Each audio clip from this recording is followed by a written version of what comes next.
Hi all, അസ്സാം വലൈക്കും. Welcome back to Rahees life. പൊതുവെ ഇപ്പൊ എല്ലാവരും തടി കുറക്കാൻ വേണ്ടിയിട്ട് ശ്രമിക്കുന്നവരാണ് അല്ലേ. അതുപോലെ തന്നെ തടി കൂട്ടാൻ വേണ്ടിയിട്ട് ശ്രമിക്കുന്ന കുറച്ച് ആളുകളും നമ്മളെ കൂട്ടത്തിലുണ്ട് കേട്ടോ. കാരണം എന്താന്നോ, അവർ എത്ര ഭക്ഷണം കഴിച്ചാലും തടി വെക്കൂല. നമ്മുടെ ബോഡി ഒന്ന് ഫിറ്റ് ആയി കിട്ടിയാലുള്ളൂ നമ്മൾ കാണാനൊരു ലുക്കും പ്രത്യേക ഒരു ഭംഗിയൊക്കെ വരിക എന്നുള്ളൊരു മൈൻഡുള്ള കുറച്ച് ആളുകളുണ്ട്.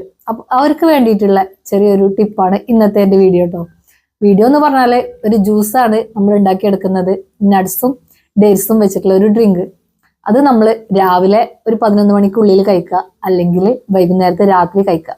ഒരിക്കലും ഇത് ഭക്ഷണം കഴിച്ചതിന്റെ ഉടനെയോ അല്ലെങ്കിൽ ഭക്ഷണത്തിന്റെ തൊട്ടു മുൻപോ കഴിക്കരുത്. കുറച്ചൊരു ഗ്യാപ്പ് ഇട്ടിട്ട് 1 മണിക്കൂറോ 1.5 മണിക്കൂറോ ഗ്യാപ്പ് ഇട്ടിട്ട് വേണം ഇത് കഴിക്കാൻ. എന്നാലാണ് നമ്മുടെ ശരീരത്തിലേക്ക് കറക്റ്റ് ആയിട്ട് പെർഫെക്റ്റ് ആയിട്ട് ഇത് എത്തുള്ളൂ കേട്ടോ. അപ്പൊ നമുക്ക് ആ വീഡിയോയിലോട്ട് പോവാം. അതിനു മുമ്പ് നിങ്ങൾക്ക് എന്റെ ചാനൽ ഇഷ്ടമാവുന്നുണ്ടെങ്കിൽ ലൈക്ക് ചെയ്യുക, നിങ്ങളുടെ അഭിപ്രായങ്ങളും നിർദ്ദേശങ്ങളും കമന്റ് ആയി അറിയിക്കുക, സബ്സ്ക്രൈബ് ചെയ്യുന്ന കാര്യം പരിഗണിക്കുക. അല്പം തിക്കായ രീതിയിൽ തന്നെയാണ് കേട്ടോ ഞാനിത് അരച്ചെടുത്തിട്ടുള്ളത്. അപ്പൊ ഇതാണ് ഞാൻ എടുത്തു വെച്ചിട്ടുള്ള ഇൻഗ്രീഡിയൻസ്. 2 കപ്പ് ഈന്തപ്പഴം, 100 ഗ്രാം നിലക്കടല, 100 ഗ്രാം കാഷ്യൂ, പിന്നെ 50 ഗ്രാം ബദാം. അപ്പൊ നമുക്ക് ഇതൊന്ന് വറുത്തെടുക്കാം കേട്ടോ. ഫസ്റ്റ് ഞാൻ ഇത് 3 കൂടെ ഒന്ന് വറുത്തെടുക്കുന്നുണ്ട്. ഈത്തപ്പഴം ഒന്ന് കുരുകളഞ്ഞെടുക്കുന്നുണ്ട് കേട്ടോ. എന്നിട്ടാണ് പാലില് ജ്യൂസ് അടിച്ചെടുക്കുന്നത്. അങ്ങനെ നമ്മൾ ഫ്ലെയിം ഓൺ ചെയ്ത് കൊടുത്ത് ഒരു പാൻ വെച്ച് കൊടുത്തിട്ടുണ്ട്. ഇനി അതിലേക്ക് നിലക്കടലയും കാഷ്യൂ ബദാമും കൂടെ ഇട്ട് ഒരുമിച്ച് തന്നെയാണ് കേട്ടോ വറുത്തെടുക്കുന്നത്.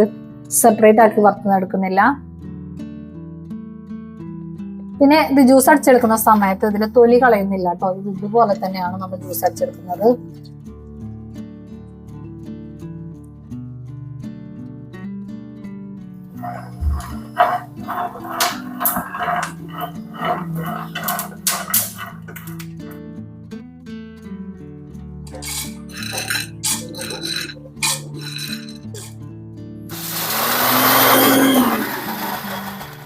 ഞാനെടുത്ത് ഈന്തപ്പഴം വെള്ളത്തിൽ കുതിർത്തെടുക്കാത്തത് ഇത് മറ്റേ സോഫ്റ്റ് ആയിട്ടുള്ള അലിഞ്ഞുള്ള കട്ടയുള്ള പാക്കറ്റില്ലേ, ആദ്യത്തെ ഈന്തപ്പഴമാണ് കേട്ടോ.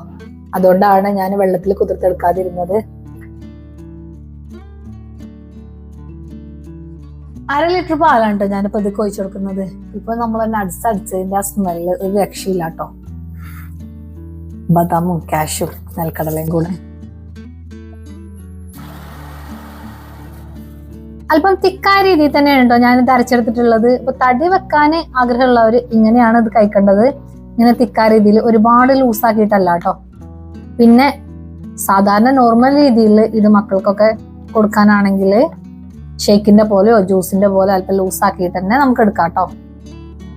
അപ്പൊ നമ്മുടെ ടേസ്റ്റി ആയിട്ടുള്ള നമുക്ക് ഉപകാരപ്പെടുന്ന എല്ലാവർക്കും ഉപകാരപ്പെടും കേട്ടോ. മക്കൾക്ക് കൊടുക്കാനും കാൽസ്യക്കുറവോ അങ്ങനത്തെ എന്തെങ്കിലുമൊക്കെ ഉണ്ടെന്നുണ്ടെങ്കിൽ അതും പരിഹരിക്കാം കേട്ടോ. നമ്മുടെ മക്കളൊക്കെ ചെറിയ കുട്ടികളൊക്കെ ഫുഡ് കഴിക്കാത്തവരോ അല്ലെങ്കിൽ എത്ര ഫുഡ് കൊടുത്താലോ നമ്മൾ ഇടങ്ങേറായി ഫുഡ് കൊടുക്കുമ്പോൾ ഒരു തടി വെക്കാത്തവരോ അല്ലെങ്കിൽ അതിന്റെ പ്രശ്നങ്ങളൊക്കെ ഉള്ള കുട്ടികൾക്കൊക്കെ ഇത് ഉപകാരപ്പെടും കേട്ടോ.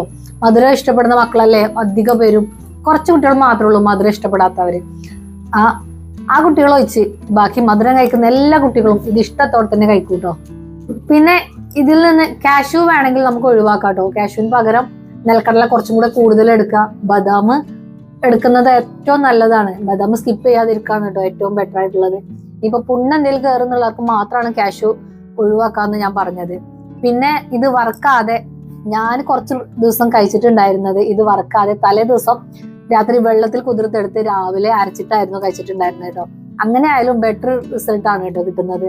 പക്ഷെ ഈ ഒരു വറുത്ത് കഴിക്കുന്നതിന്റെ ടേസ്റ്റ് ഉണ്ടായിരുന്നില്ല കേട്ടോ. അങ്ങനെ കഴിക്കുമ്പോൾ ഏറ്റവും ടേസ്റ്റ് ആയിട്ട് എനിക്ക് തോന്നിയിട്ടുള്ളത് ഇങ്ങനെ ഈ നട്ട്സ് ഒക്കെ വറുത്ത് ഇങ്ങനെ ജ്യൂസ് അടിച്ചെടുക്കുമ്പോഴാണ് കേട്ടോ. ഒരിക്കലെങ്കിലും നിങ്ങൾ ഇതൊന്ന് ട്രൈ ചെയ്ത് നോക്കണം കേട്ടോ. ഇനിയിപ്പോ തടി കൂടണ്ട എന്നുള്ളവർക്കാണെങ്കിൽ പോലും ഡ്രിങ്ക് ആക്കിയിട്ട് വേണമെങ്കിലും കുടിക്കാം കേട്ടോ. അപ്പൊ ഇത്രയൊക്കെയാണ് ഇന്നത്തെ വീഡിയോ. നിങ്ങൾക്ക് എന്റെ വീഡിയോസ് ഇഷ്ടമാവുന്നുണ്ടെങ്കിൽ ലൈക്ക് ചെയ്യുക, ഷെയർ ചെയ്യുക, കമന്റ് ചെയ്യുക. അതിനോടൊപ്പം തന്നെ സബ്സ്ക്രൈബ് ചെയ്യുന്ന കാര്യം പരിഗണിക്കുക. അതിന്റെ കൂട്ടത്തിൽ തന്നെ ബെല്ലൈക്കണെ കൂടെ ഒന്ന് പ്രസ് ചെയ്യാം കേട്ടോ. നിങ്ങൾക്ക് ഉപകാരപ്പെടുന്ന മറ്റൊരു വീഡിയോ ആയിട്ട് വരുന്നവരേക്കും സൈനിങ് ഓഫ് റഹീസ് ലൈഫ്.